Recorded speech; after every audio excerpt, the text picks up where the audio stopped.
સવારમાં લગ્ન કરેલી સ્ત્રીઓએ આ 6 કામ ક્યારેય ન કરવા, તો જીવનમાં દુઃખની પ્રાપ્તિ થશે. પ્રિય ભક્તજનો, વિવાહ કરેલા જે સ્ત્રીઓ છે એને કયા 6 કામ ન કરવા જોઈએ? કારણ કે સ્ત્રી છે ગૃહલક્ષ્મી છે, સ્ત્રી છે શક્તિ છે, સ્ત્રી છે ઘરનું ઘરેણું છે. અને જ્યાં સ્ત્રીનું સન્માન છે, જ્યાં સ્ત્રીનો આગતા સ્વાગતા છે, ઘર મંદિર છે. પણ બહેનો, ખાસ આ પ્રકારનું જો તમારા જીવનમાં 6 કામ થતા હોય તો એને અટકાવી દેજો. ખરેખર આ કથાના દરમિયાન મારે એટલા માટે આપને જણાવવું પડે છે કે બહેનોને થકી દુઃખ ઘરમાં આ પ્રકારે જો કામ થાય છે એટલે આવે છે. કયા 6 કામ? પહેલું કામ કે સવારમાં તમે જાગો ને તો કોઈની વાતો કરવી નહીં. કોઈની વાતો આપણે ડિસ્ટર્બ કરાવે છે. ભાઈ આપણે અત્યારે સવારમાં જાગ્યા હોય, ઘણી જગ્યાએ જોઈએ છે તો ફલાણા બેન ફલાણા, આપણે આપણું ભગવાનનું ચિંતન પહેલા કરતા શીખો. કોઈની ચર્ચા વિચારણામાં આપણે આવવું નહીં. પહેલી વસ્તુ એ.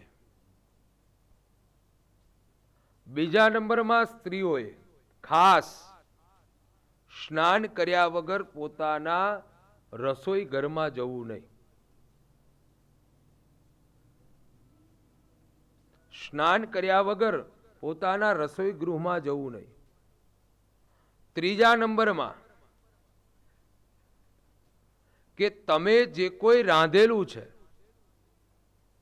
એને રાત્રે ઘરમાં રાખવું નહીં. ચોથા નંબરમાં તમે જે પણ કાર્ય અર્થાતથી જો ઘરમાં પોતું લગાવો છો, બરાબર, તો પોતું લગાવતા લગાવતા ઘણા બહેનોને એવી ટેવ હોય, તમે ઘરને સાફ કરતા હો ને અને એમાં પોતું જ્યારે લગાવો, ઝાડુ લગાવો, તો એ સમય એવા ખોટા વાજિંત્ર ઘરમાં વાગવા ન જોઈએ. પાંચમા નંબરની ખાસ નોંધ કરજો કે આપ જ્યારે ધર્મને અનુસંધાને 5 દિવસ જે સ્ત્રીઓના પાળવાના છે એ સમયમાં કોઈ પણ વસ્તુનો સ્પર્શ કરવો નહીં. અને છઠ્ઠા નંબરમાં તમારા ઘરની આગળ જો તુલસીનો ક્યારો હોય તો તુલસીના ક્યારામાં ઓનલી ફોર કેવલ શાલિગ્રામ સિવાય બીજું કંઈ રાખવું નહીં. આ બહેનોને કરવાનું છે. આ જો તકલીફ હોય ને તો એમાંથી તમારે પાછું શું કરવું જોઈએ? સારું બનવા માટે, ઘરને સારું બનાવવા માટે. આ 6 પડાવ છે ને, પરણિત જે લગ્ન કરેલા બહેનો છે,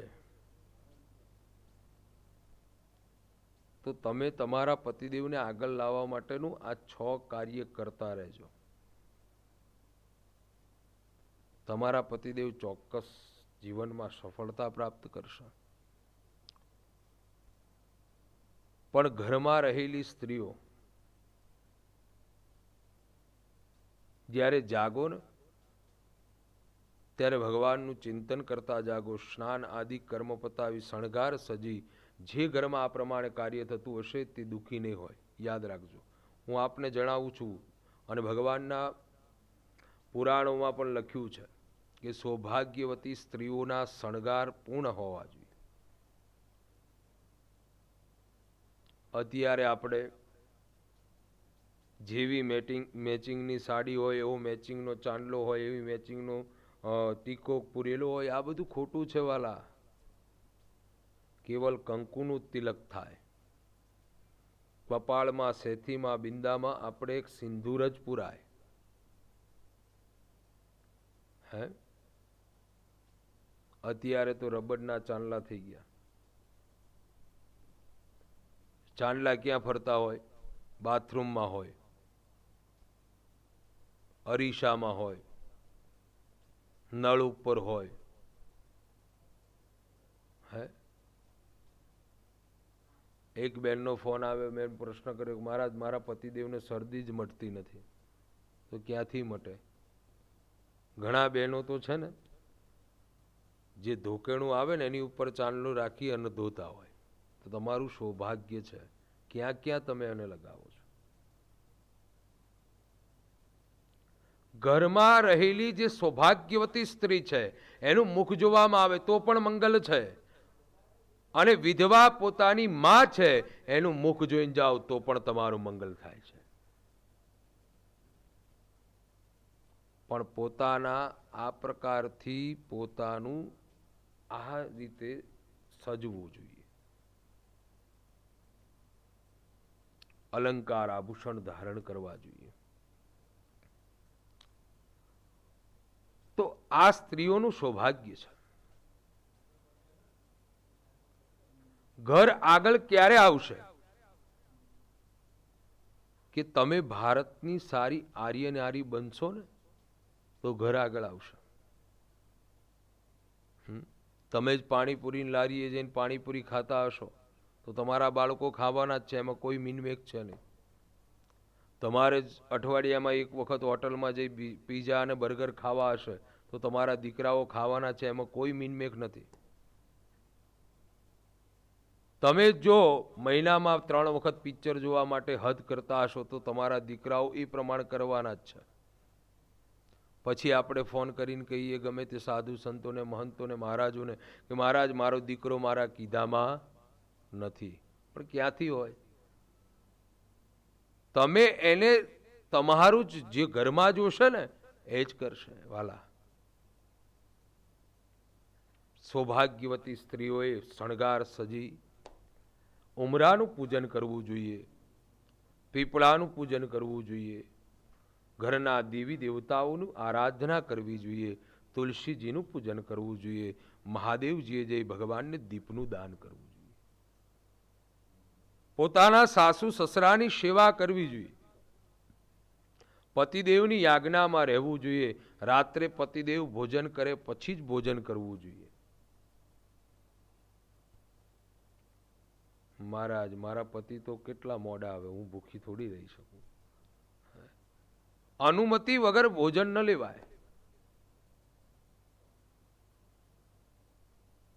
ત્યાર પછી શાસ્ત્ર એમ કહે છે કે પતિ જે આસન ઉપર બેઠા હોય એનાથી નીચા આસન ઉપર બેસવું જોઈએ.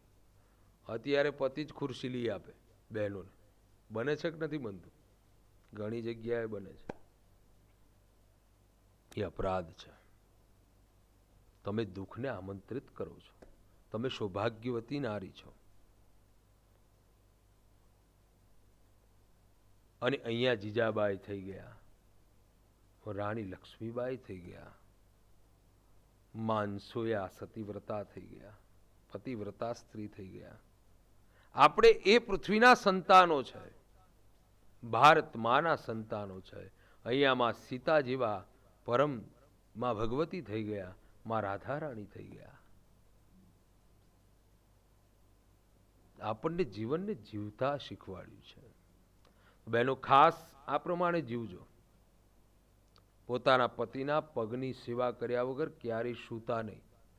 કારણ કે તમારે લક્ષ્મીની વૃદ્ધિ કરવી હોય તો રોજે રોજ પોતાના પતિના પગ દબાવવા જોઈએ. કેમ?